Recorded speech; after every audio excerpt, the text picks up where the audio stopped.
Hi everyone, hope you're well. This is CoinsKid. Just gone over to XRP. Once again, thank you for support, okay? Big up the CoinsKid crew. So I'm always looking to make money on this channel with you.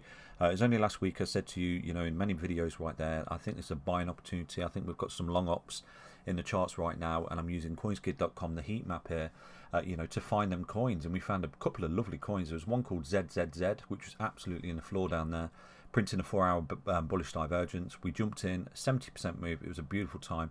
And equally on Wojak, we've seen a 38% move on that particular coin.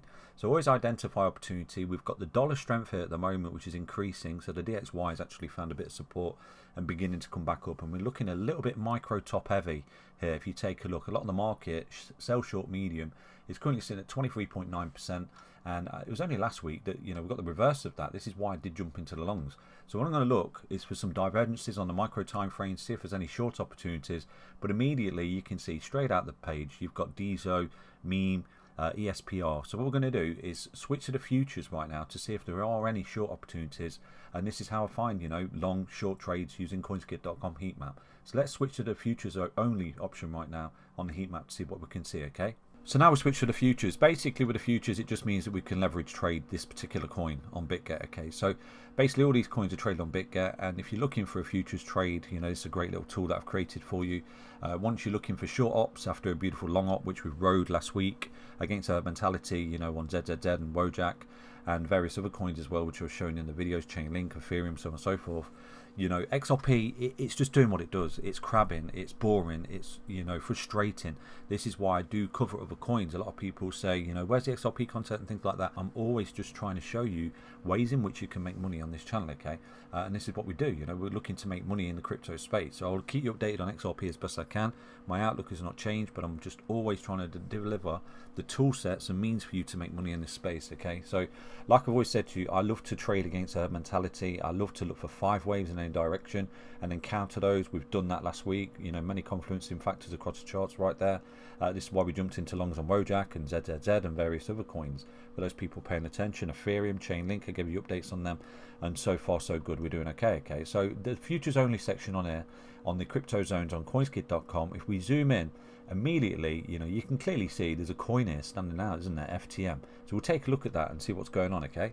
So looking at Phantom then on 4-hourly time frame, we've got beautiful move here for this particular coin, haven't we? And this is something I was relaying last week when it was all the way down here. It was creating, bullish divergences across many charts. So this is a bit of a weak divergence on this particular chart, but it is a divergence nonetheless. And what we've got is this sort of channel that's coming down. Like I said to you on a lot of charts, I think we've got a falling wedge, breakout, back test, and we'll start to retrace to each point of resistance, and we did exactly that across the chart. We've seen a massive move for a lot of coins, from the bottom here, around about 32% at the moment for Phantom. So if we take a look, we've got the beautiful divergence, lower lows in the index and level lows, playing field in the RSI, okay? So this doesn't mean that's it, we're bottom, that's it, so up only and things like that. We've got to see the confirmation of this pivot point that we put in August just there, okay? So look at that, got really oversold in the 4 hour. So, we're looking to come up like this and ABC, correct, back down in time to confirm that bottom. So I do anticipate, I know a lot of people are saying up only from here and things like that, but I would look, I'm just going to be patient. I would love to see the confirmation of this bottom that we're putting in August. So if this is impulsive like this, you will start to come back to retest this bottom basically. So if we look on the daily, there is a chance that that's a beautiful Adam and Eve bottom because of the V-shaped recovery. If we come up like this and get rejected, which is what I anticipate, and come back down, we should start to see something like an ascending triangle, an Adam and Eve bottom like this, a rounded bottom, and then start to break this resistance point just there and start to come back up the stairs. So if we take a look at Phantom straight off the bat, God candle back test just there. So if you're looking to ride the waves, if you're looking to take support, if you're looking to take profit on Phantom in the future, then that could be a good strong area of resistance that we get rejected at. Because what we've got, really simple, descending triangle, 2 points of resistance, 3 points of support, broke down the third point of support, and we've not back tested it resistance. So that's a level I would most definitely be looking to short and swing into, okay, around about 76 cents. Really simple, God candle back test. Breakdown. We've traded many of these over the years. For example, here, you got this support just here, it was lost, eventually come back up to it, got resistance, and then you've bust through it. So again, equally, if we look at this particular pattern here, there is a lovely little potential reversal pattern within itself, a lovely V shape into this, coming back like this into this neckline. This is an inverse head and shoulders. So if we start to break this, then you're up here on that resistance, okay? So this is a trade within itself. But what I'm going to look for, I'm going to be patient with you. At the minute, I know a lot of people diving into longs because they see that, but you know, like I said to you, the opportunities when you're in the floor, creating bullish divergences on, you know, the lower time frames. So what we're looking for in time, if this is a reversal, inverse and shoulders pattern, ascending triangle just there, breakout, see you later, we're up on that resistance point just there. Okay, around about 76 cents. So, you know, in a short time, what I'm looking for on the 4-hourly time frame at the moment is a bearish divergence, and don't see it. It's the opposite of a bullish divergence. Down here, creating level lows in the RSI and lower lows in the index is basically, it's a bit of a weak divergence, but it is a divergence nonetheless, and one I did point out to you late last week.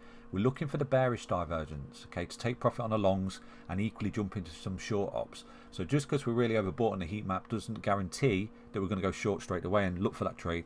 We're just going to be patient and wait for the data that told us to get in here to go long. We're waiting for the data to TP and equally look for that ride down in a short op basically. So again, if you look just there, you've got level playing field and you've got lower lows. So that's basically a bearish divergence, really, really simple.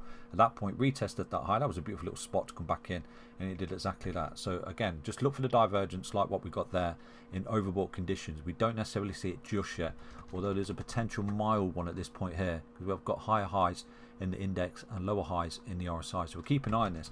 If you do start to see a divergence, what I would do as a trade, and again, this is something I teach you, is simple. You put your stop on the previous pivot high, and you go short, and you ride it all the way down, basically, with your stop on the pivot high to invalidate the trade setup right there. So I'm not jumping into a short at the moment on Phantom, but it's on the radar. This is something I'm trying to relay to you, okay? It's on the radar. It's in the notebook. As soon as we see a divergence, we'll jump in on a short on that particular project. But in time, we do have a higher level of resistance, which I do think will be a good swing up on your spot bags. Let's dive into the XRP chart right now to see what we can see, okay? So taking a look at XRP on the daily time frame at the moment, there's absolutely no guarantees that that is the bottom, but there is a strong case for it being the bottom at the moment because of the reaction we've seen from there. Okay, so as anticipated, we did come down to this sweet spot, the buy zone, and this is a target I was looking at way back in March when we got the 3-wave move up. I did flip bearish on XRP, looking for this drawdown to this level here. Okay, so like I said to you, my buyback is on that God candle just there. You know, we're wick below it. I think we've hit the 786 on the fib retracement from the high to the low. So if we go from the top in July all the way to the bottom in January of 2023, we've slammed bang, look at that, into 786. Okay, beautiful. So a lot of people are saying this is it, you know, including myself. I'm looking at the potential scenario that this is it, but what I want to see over the next few weeks, months, if XRP is hold it low, because if it doesn't, you know, we could experience one last shakeout. But I'm going to give it the benefit of the doubt because of the 5-wave move that we have seen here for XRP. Now what we're doing right now, we've got this correction that we're coming back. If we hold this low and we start to come up and we take out that pivot point just there, that high that we put in July, and most importantly these pivot points here, okay, for XRP, then I think we've got a vertical in this chart. Okay, so I wish I wouldn't much look, but let's just be patient because at the moment there's all the case that, you know, we've got this sort of correction, this overlapping corrective waves that we're still going through, and we may have one last flush down to the downside. It's absolutely possible here for XRP, one kind of last you know, shakeout of the market basically, which is something we did see in 2017 before that explosive move up as well. So I wish I wouldn't much look, but I'm a buyer at this point. Okay, all these dips, pulling back, I'm buying, I'm adding, I'm accumulating, because of the 5-wave move up, it really simple. The 1 into the 2 into the 3 into the 4 into the 5. So I'm a buyer because of the overlapping price structure of this particular move coming back. I think that all these drawdowns are opportunity to get involved in XRP. Even if it has one last flush at the downside, I will seriously load up more XRP to get as much as I can, because, you know, the structure is giving a game away for me at the moment. Because if I look at this on the micro, we've got a 1, 2, 3, 4, 5. Then we've got the overlapping flagging structure, basically a bull flag. Look at that coming back. So we've got exactly the same, but this is a macro move. So remember, 1 into a 2. This is a huge one. Okay, 1, 2, 3, 4, 5 into an overlapping flagging corrective wave structure, overlapping corrective waves, just like this was.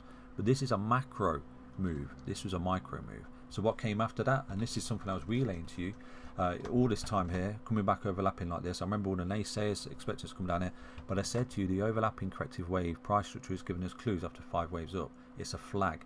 So I think that this is the same. It's a flag at the moment. Okay, so this is one we're buying, not a cry. But you know what I'm looking at potentially, like I said to you there, when we come up and we take that eye out, I'm looking at a minimal target around about 2.272 fib.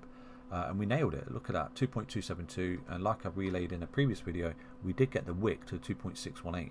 This is why I've shown you in a previous video that, you know, if it's 1 into the 2 and this is a 1 into a 2 and this was a pivot point bottom right now, you can just drop your fibs on and you can find out exactly where you're going to go. So from there to the bottom to the previous wave 1 high, what we've got is a 1 into a 2. If that's the case, and we have indeed bottom there, which is absolutely possible, if we're working on the impulsive move to the upside right now, and we've already got, you know, a clue that we're very, very impulsive at this point because of the first wave ran up roughly, what was that, 73%. If this has been a 1 and we've got this correction 2 and we've got this vertical coming here, then we're looking at 2.272, around about $3, isn't it? And then the 2.618, and I've already got the line in there, you know, look at that, around about the $4, $3.98 mark. And that's just doing what it did here. So this is basically, at the moment anyway, if XRP is absolutely bottom, and again, remember, I've not got a crystal ball, I can't guarantee it has, I'm just relaying the data to you. But if we have bottomed at that pivot point, then it's no different from this bottom here, okay? And then we've got the third wave. So a 1 into a 2 into a 3. This was a 1 into a 2 into a 3. And we nailed all the targets. And I remember relaying it at the time, you know, I'm a buyer here of this overlapping price structure because of the overlapping price structure. And that's exactly what we've got here. You know, this is why I'm a buy, not a cry, because I think we've got some kind of flag here until we've not. So this is why I'm buying every pullback, trying to find the pullbacks as best as I can as well. And I'm buying, not crying, because, you know, we've got a 1 into a 2, a 1 into a 2. So if we break this resistance, the 1 fib, and we hold the 0 fib at 0.3822, then, you know, all hell will break loose for XRP and it's looking to go vertical. Equally, another clue could be the fact that what we've done for XRP here is actually bottomed in July, okay? And equally, if we move to the left, we bottomed in January. So a lot of altcoins, they bottomed in the summer of 2023 and they've come up impulsively and they're looking at a correction, looking for continuation. But XRP's front running, okay?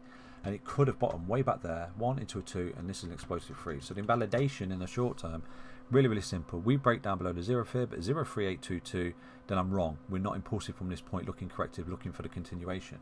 But I think, you know, given the setup that we're looking at across the board, Ethereum, Bitcoin, USDT chart, the, you know, the S&P 500, the DXY, I think this could be the make or break moment for XRP. Obviously, if it goes down again, I will buy. But what we are looking at is just really simple. The price structure for me at the moment is overlapping zigzaggy waves. So it's corrective, okay, after a 5-wave move up. This is obviously your bull market support. The January low on whatever exchange you're trading on, that is your pivotal point. Break down below that, then I'm completely wrong, and you know, XRP is incredibly bearish and will project lower. But at the moment, you know, just going to ride the waves, impulsive, overlapping, corrective, looking for the breakout here. So possibly some kind of giant macro bull flag, like this micro giant bull flag that led to the explosive third wave. This is what we've got coming for XRP. So we're having the utmost luck. Stay happy, stay strong, stay tuned. But at the moment, this is why I'm focused on other coins, because, you know, people are forgetting that XRP is already 70% run up since July. So if that's impulsive 1, and we're looking at some kind of impulsive waves off the bottom right now for a lot of these altcoins, that's where they're currently the play. XRP will come back into play when we start to see a little bit more structure of what's going on here. Possibly if it's some kind of horizontal, we've come up in a 1, we're overlapping corrective waves 2, you know, create some kind of horizontal here, we get really compressed. If we hold this support right now, we should begin to break out. If we take out this level here, which is the pivot point in March of 2024 and that pivot point in November of 2023, then, you know, you could just simply wait for that break to buy the break, because it means XRP is going vertical because you're breaking out of the corrective flag, just like you did here. Okay, you got the corrective flag, you're breaking out, see you later. Then you come back to the top of the flag to confirm as a, you know, impulsive move right there. Really, really simple. Hope you enjoyed, understand that update. Stay healthy, stay strong, stay tuned. Take care, everyone. Back to another update on XRP. Bye bye.